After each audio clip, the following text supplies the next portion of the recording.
Que a graça e a paz de nosso Deus e Pai e do nosso Senhor e Salvador Jesus Cristo estejam com todos vós.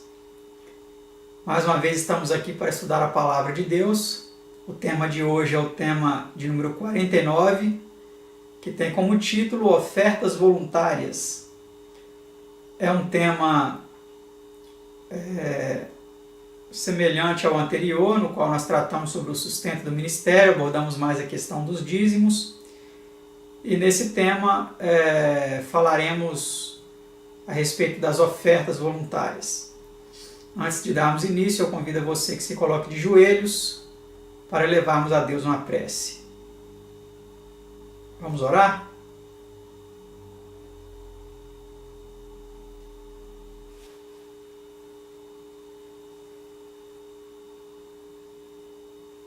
Pai Santo, Deus Eterno, Soberano do Universo, louvado, engrandecido, honrado, exaltado seja o Teu santo e eterno nome, o nome de Seu Filho unigênito, nosso Senhor e Salvador Jesus.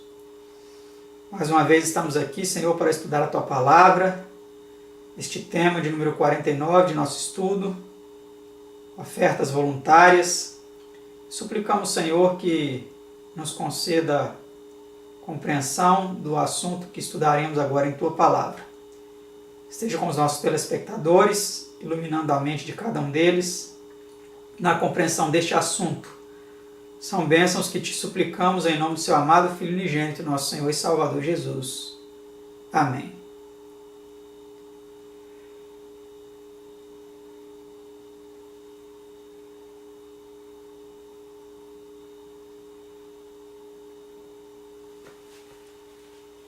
O tema de hoje é composto por 16 perguntas e respostas, nas quais estaremos abordando o tema sobre as ofertas voluntárias.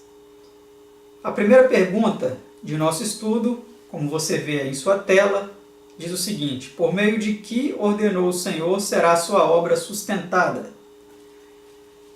Dízimos e ofertas, Malaquias 3, 8.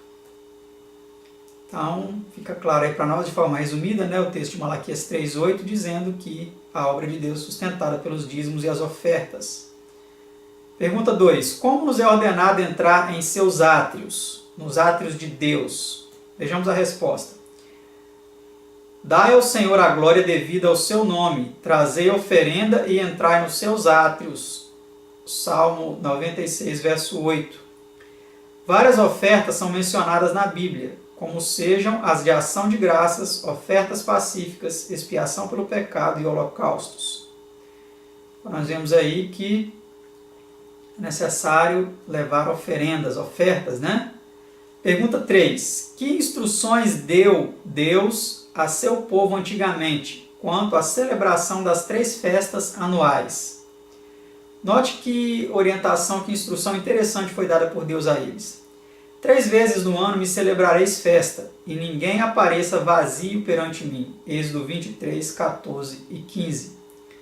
Então o Senhor orientou para que eles, quando fossem a festa, as 3 festas anuais, eles não aparecessem vazios, que eles levassem ofertas, oferendas a Deus. Pergunta 4. Com que espírito quer Deus que demos? Então, qual deve ser a nossa atitude ao dar? Com que espírito Deus quer que nós demos as nossas ofertas? Cada um contribua segundo propôs no seu coração, não com tristeza ou por necessidade, porque Deus ama ao que dá com alegria. 2 Coríntios 9, versículo 7. Então, este é o espírito com o qual Deus quer que nós ofertemos a Ele. Não com tristeza, Muitas vezes as pessoas, eu tenho que dar essa oferta. Às vezes dá por obrigação ou por necessidade. Não, nós temos que dar com alegria. Muitas vezes, as pessoas tiram aquela notinha mais suja, mais rasgada e coloca na salva e oferece aquela oferta. Não dá o seu melhor, não dá com alegria, não dá aquela nota mais limpa, mais perfeita, mas sim o pior, aquilo que está sobrando, aquelas moedinhas lá.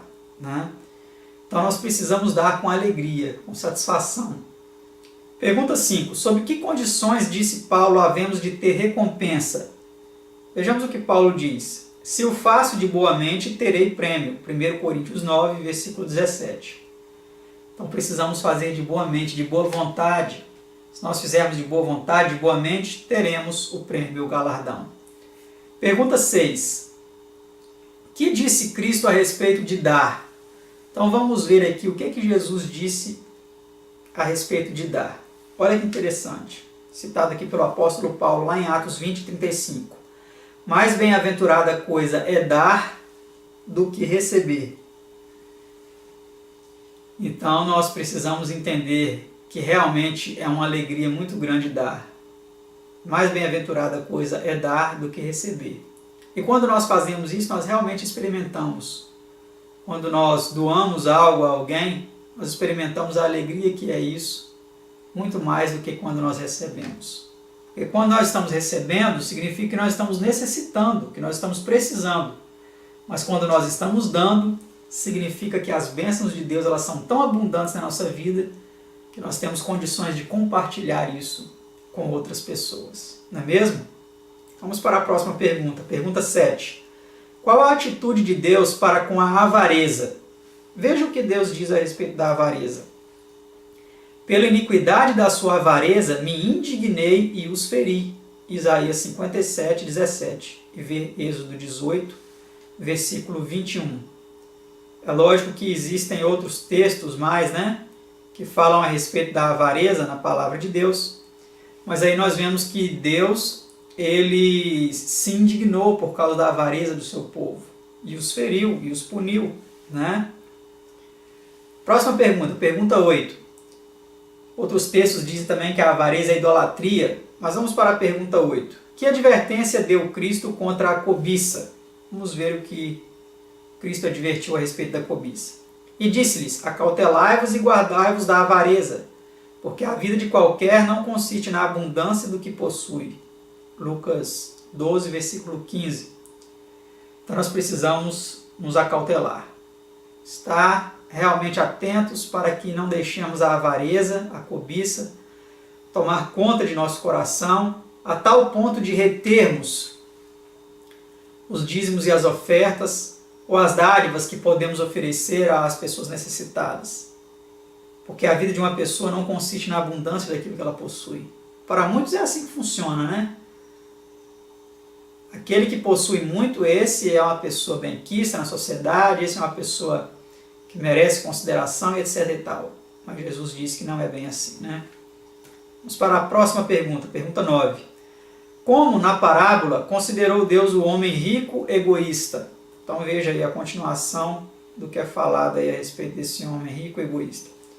Mas Deus lhe disse, louco, esta noite te pedirão a tua alma, e o que tens preparado? Para quem será? Lucas 12, versículo 20. Então este homem, ali se nós lemos a parábola, vamos ver que quando ele plantou, ele percebeu que a sua colheita ia ser maior do que a sua capacidade de armazenamento dessa colheita. Então ele disse, eu vou destruir esses celeiros e vou construir celeiros maiores, para que quando a minha colheita, quando eu estiver no momento de fazer a minha colheita, eu consiga então armazenar toda ela em novos celeiros, em maiores celeiros. Mas foi dito a ele, louco, essa noite te pedirão a tua alma. Para quem serás? O que tens preparado e para quem serás? Então precisamos realmente considerar muito bem essa parábola para que isso não aconteça conosco, Pergunta 10. Que aplicação faz Cristo dessa parábola? Então veja a aplicação que Cristo faz dessa parábola. Assim é aquele que para si ajunta tesouros e não é rico para com Deus. Lucas 12, 21 e 1 Timóteo 6, verso 7. Então, todo aquele que ajunta para si tesouros e não é rico diante de Deus, rico em boas obras, rico em generosidade, rico em prestatividade, etc. e tal, esse também é louco como aquele homem que estava acumulando, mas que naquela mesma noite morreria. E não estava acumulando tesouros no céu, como ele deveria. Pergunta 11. Por que meios podem os homens ajuntar tesouros no céu. Então, como é possível? Como que nós podemos hoje ajuntar tesouros no céu? O que precisamos fazer para que isso aconteça? Será que é possível ajuntar tesouros no céu? Veja o que a palavra de Deus diz. Vendei o que tendes e dai esmolas. Fazei para vós bolsas que não se envelheçam, tesouro nos céus que nunca acabe, aonde não chega ladrão e a traça não rói. Lucas 12, 33 e vê 1 Timóteo 6, verso 7. Então, o nosso Senhor Jesus nos orienta, né, que nós realmente façamos isso. Vendamos nossas posses, doemos, demos esmola para as pessoas que necessitam, para assim juntar tesouros no céu. Mas poucas pessoas estão dispostas a fazer isso, né? Pergunta 12. Que recomendação foi Timóteo instruído a dar aos ricos? Veja aí o que Paulo orientou Timóteo a falar aos ricos. Manda aos ricos deste mundo que não sejam altivos, nem ponham a esperança na incerteza das riquezas, mas em Deus, que abundantemente nos dá todas as coisas para delas gozarmos. Que façam bem, enriqueçam em boas obras, repartam de boa mente, e sejam comunicáveis, que entesourem para si mesmos um bom fundamento para o futuro, para que possam alcançar a vida eterna. 1 Timóteo 6, 17 a 19. Então nós vemos aí que Timóteo foi orientado, né, pelo apóstolo Paulo a mandar aos ricos que não colocasse o seu coração, a sua esperança nas incertezas das riquezas, mas em Deus, né? Porque é Ele que nos dá abundantemente todas as coisas.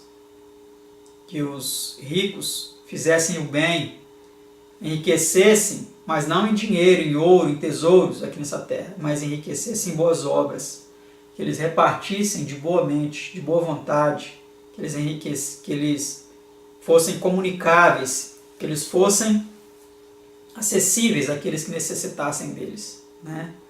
Essa que foi a orientação que Paulo passou para que Timóteo passasse para os ricos, né? Pergunta 13. Como considera Deus essa maneira de proceder? Vamos ver como Deus considera essa maneira de proceder. Não vos esqueçais da beneficência e comunicação, porque com tais sacrifícios Deus se agrada. Hebreus 13, versículo 16. Então, com esses sacrifícios, com a beneficência, com a bondade, com a liberalidade, em doar àqueles que necessitam, com essas coisas Deus se agrada grandemente, né? Pergunta 14. Segundo que regra deve a pessoa dar? Será que existe uma regra para que a pessoa, então, faça doações? Vamos ver o que é dito nas Sagradas Escrituras. Cada qual conforme ao dom da sua mão, conforme a bênção do Senhor teu Deus, que lhe tiver dado. Deuteronômio 16, versículo 17. Então nós vemos aí que cada um deve dar então conforme aquilo que recebeu. Se eu recebo pouco, se eu tenho poucos recursos, eu vou dar na proporção daquilo que eu recebo das mãos de Deus. Se eu tenho muito, se eu sou uma pessoa abastada, se eu sou uma pessoa rica em posses neste mundo, então eu também posso doar muito, uma grande quantidade para mais pessoas, para abençoar muitas outras mais pessoas. Então essa é a orientação, né? Cada um deve doar, cada qual deve compartilhar conforme o dom da sua mão, conforme a bênção que o Senhor, nosso Deus, nos tiver dado. Próxima pergunta e a penúltima de nosso estudo, a pergunta de número 15, que você vê aí agora em sua tela, que diz assim: sob que condições são as ofertas agradáveis a Deus? Quais são as condições, então, pelas quais as ofertas elas são agradáveis a Deus? Vamos ver. Porque se há prontidão de vontade, será aceita segundo o que qualquer tem, e não segundo o que não tem. 2 Coríntios 8, versículo 12. Então as ofertas são agradáveis a Deus sobre essas condições, sobre o que tem. Você não vai dar sobre aquilo que você não tem, né? Então ela será aceita segundo o que qualquer um tem, e não segundo aquilo que ele não tem. Se você não tem nada, se você não tem renda, se você não tem trabalho, de onde você tirar o sustento, de onde você vai tirar ofertas, dízimos para poder doar? Não. Então a palavra de Deus ela orienta que cada um deve doar segundo aquilo que tem, e não segundo aquilo que ele não tem. Tem pessoas que pegam as coisas, né, aí de seu uso cotidiano, geladeira, fogão, os móveis, automóveis, imóveis, e vende essas coisas para dar para que líderes religiosos venham enriquecer com isso. Isso a palavra de Deus ela não aprova também. Isso é até, na realidade, um crime, isso é extorsão. É extorquindo as pessoas para que elas vendam tudo que elas têm, aí as suas coisas do cotidiano, e encham esses homens de dinheiro, né? Não é isso que Deus quer de cada um de nós. Pergunta 16 e última. Que indica onde está o nosso coração? Então vamos ver o que Jesus disse sobre aquilo que indica onde está o nosso coração. Porque onde estiver o vosso tesouro, ali estará também o vosso coração. Lucas 12, versículo 34. Então, olha que interessante o que Jesus disse aqui nesse texto, né? Onde estiver o vosso tesouro, aí estará também o vosso coração. Seu tesouro está nos bancos, seu tesouro, aquilo que você valoriza, está nas suas posses, na sua casa ou nas suas casas, nos seus terrenos, nas suas fazendas, no seu gado, nas suas ações, nos seus ouros, nas suas joias, nas suas pedras preciosas. Onde está o seu tesouro? Observe, faça essa análise, porque aonde estiver o seu tesouro, aí estará também o seu coração. Se você está acumulando tesouros aqui nessa terra, o seu coração está aqui nessa terra. Mas se você está juntando tesouros no céu, o seu coração com certeza estará no céu e você será recompensado por Deus naquele grande dia.